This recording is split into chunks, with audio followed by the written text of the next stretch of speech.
Ami survival? Allora, sono sicura che non ti sei perso Grinell.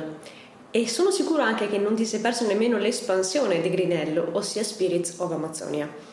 È un'espansione che ho apprezzato tantissimo, l'ho giocata tantissimo e a differenza del gioco base si focalizza sul conquistare la fiducia degli abitanti.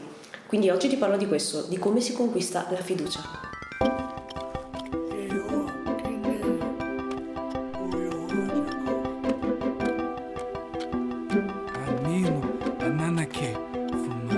Il piacere di poter tornare in quei meravigliosi paesaggi tropicali di Grinell e vivere ancora un po' nei panni di Jack per capire che cosa sta succedendo è stato fantastico. Ma appunto l'espansione si basa sul capire che cosa sta succedendo attraverso il conquistarsi la fiducia degli indigeni locali. Per alcuni conquistare la fiducia degli altri è un talento naturale a cui non hanno mai pensato, mentre per altri la cosa è un po' più complessa. Avere la fiducia dell'altro in alcuni casi può fare davvero una differenza enorme nella tua vita. Pensa ad esempio a una relazione di coppia, a un'amicizia, ma anche a un colloquio di lavoro o ad esempio se devi concludere un affare. In tutti questi casi il fatto che la persona che hai di fronte si fidi di te oppure no cambierà completamente la direzione che quel rapporto avrà e di conseguenza anche la direzione che prenderà la tua vita. Ma quindi che cos'è che convince la persona che abbiamo di fronte che noi siamo degni della sua fiducia? Ciao, io sono Manuela e questa è Guida Strategica. Se sei un gamer o un amante degli anime, iscriviti al canale e clicca sulla campanellina per attivare le notifiche, perché qui ti parlerò sempre di crescita personale, spiegata attraverso i videogiochi o gli anime. Oggi ti parlo di qualche metodo, ovviamente prendendo spunto da Grinell, Spirits of Amazonia, e da come agisce Jack. Pensa infatti al gioco e pensa infatti all'elemento cruciale, ossia l'ascoltare le tribù. Il primo passo per conquistare la fiducia di chiunque si basa sull'ascolto. La tua quest principale, infatti, è andare a trovare le tribù e ascoltare i loro bisogni. Quindi inizia dall'ascolto. L'ascolto è necessario per capire il punto di vista dell'altro, capire il suo sistema di credenze, capire il suo carattere, il modo in cui pensa. Insomma, capire che persona è e di che cosa ha bisogno nello specifico. Non è possibile capire una persona senza ascoltarla non c'è comprensione e senza comprensione non si genera un rapporto di fiducia. Ascoltare non significa semplicemente lasciar parlare l'altra persona e quando è finalmente arrivato il proprio turno allora rispondere. Ma ascoltare significa proprio lasciare tutto lo spazio necessario all'altra persona, in modo che possa liberamente esprimersi. O anche eventualmente sfogarsi.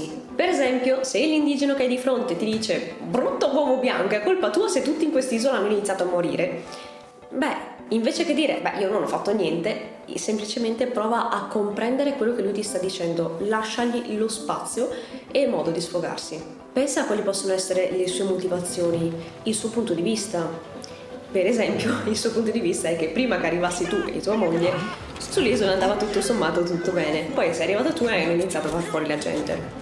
Facendo il 2 più 2 probabilmente anch'io sarei arrivata alla stessa conclusione, no? Quindi, alla luce di tutto questo, pensa a quali possono essere le tue responsabilità in questa situazione, che cosa puoi aver tu causato in prima persona e assumiti le tue responsabilità. Tutto sommato, forse è vero che qualche problema lo hai causato. Quando avrai dato la giusta attenzione al capo tribù, allora il capo tribù, oltre che evitare di piantarti una freccia in mezzo agli occhi, inizierà a dirti realmente quali sono le sue aspettative, quali sono i suoi problemi e a cercare un accordo. Sarà più aperto nei tuoi confronti e ti darà la possibilità di dimostrare la tua affidabilità. Allora, adesso che abbiamo ascoltato, dobbiamo essere disposti e ben disposti a mostrarci affidabili all'altra persona.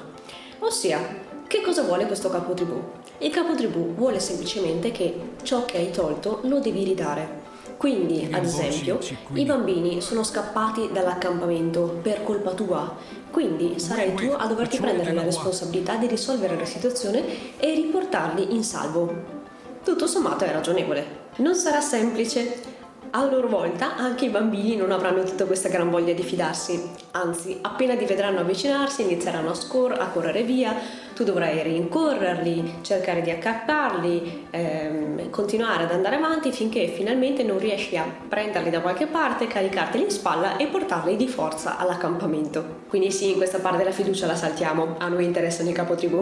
C'è da dire però che una volta che li avrai riportati all'accampamento, finalmente smetteranno di dimenarsi e inizieranno a dire: ma sai che c'è?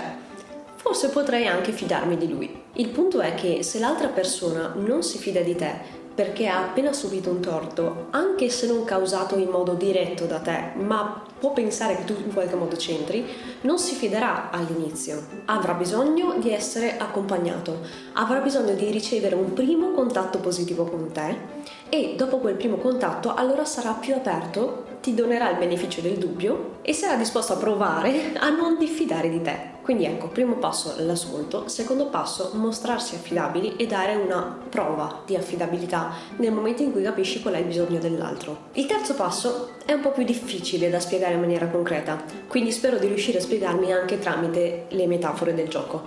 Allora, pensiamo al liberare i prigionieri, pensiamo al concetto di gabbia. Non puoi costringere qualcuno a fidarsi di te. In qualsiasi relazione in cui c'è fiducia c'è anche libertà. Ognuno deve avere i propri spazi e sentirsi libero. Allora è chiaro che un indigeno chiuso in gabbia non potrà ferirti in alcun modo, ma è giusto chiudere quell'indigeno in gabbia solamente per avere la certezza che non ti ferirà? Beh, magari nell'ambito di un conflitto tra tribù amazzoniche la cosa ci può anche stare, ma nella nostra società moderna la cosa non è accettabile. Non puoi mettere qualcuno nelle condizioni di fidarsi forzatamente di te e metterlo nelle condizioni di forzatamente non tradirti. Costringere il proprio partner a non uscire di casa per evitare che uscendo di casa ti possa tradire, oppure costringere una persona a firmare un contratto per obbligarlo a fare una specifica cosa, si chiama imposizione o truffa.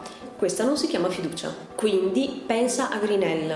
Se una persona è chiusa in gabbia, quello che devi fare è distruggere quella gabbia e lasciargli la libertà. Questo ti farà guadagnare ben 30 punti fiducia. Un'altra cosa molto simpatica che facciamo in Grinell è andare a distruggere gli accampamenti nemici. Infatti, dopo aver ascoltato il capotribù, salvato i bambini, liberato i prigionieri, non rimane altro che conquistare la sua fiducia facendogli sentire che noi siamo dalla sua parte. Ora, visto che giochiamo a Grinell, non possiamo non parlare di ferite, e in particolare di feriti. Chiaramente se ferisci qualcuno perderai tutta la sua fiducia, tutta la fiducia che hai conquistato, indipendentemente da quello che avrai fatto indietro. Nel momento in cui ferisci una persona, quella persona facilmente non si fiderà più di te. Ci sono veramente un sacco di cose in Grinell e nella vita che possono ferirti. In Spirits of Amazonia ti feriscono pure gli alberi. Gli alberi! Infatti ci sono degli alberi puntuti che appena cerchi di tagliarli ti feriscono.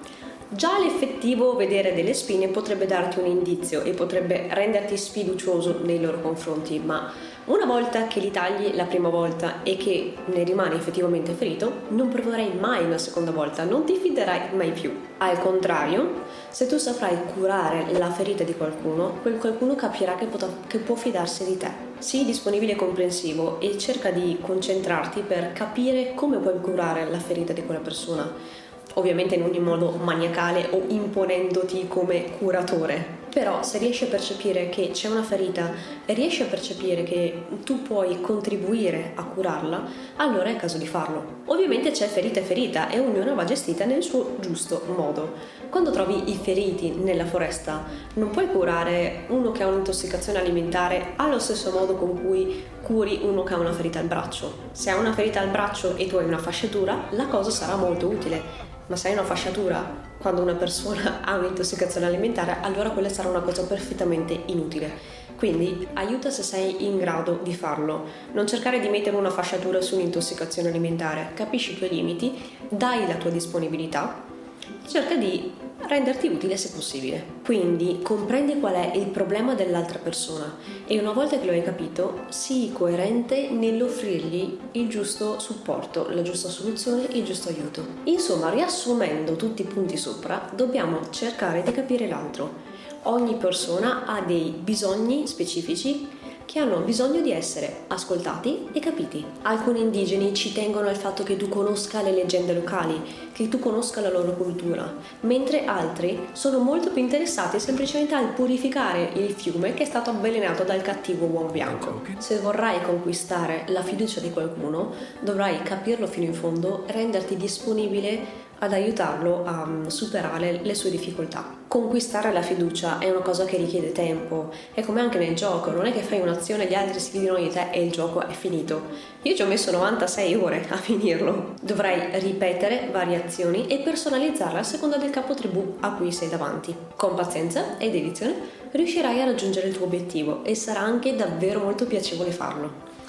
Bene, io spero di averti lasciato dei consigli utili. Se il video ti è piaciuto metti un mi piace, condividilo anche con qualcuno che pensi potrebbe aver bisogno di queste parole, ma soprattutto iscriviti al canale e clicca sulla campanellina per attivare le notifiche e non perderti i nuovi video, in modo da rendere la tua vita migliore grazie alle tue passioni.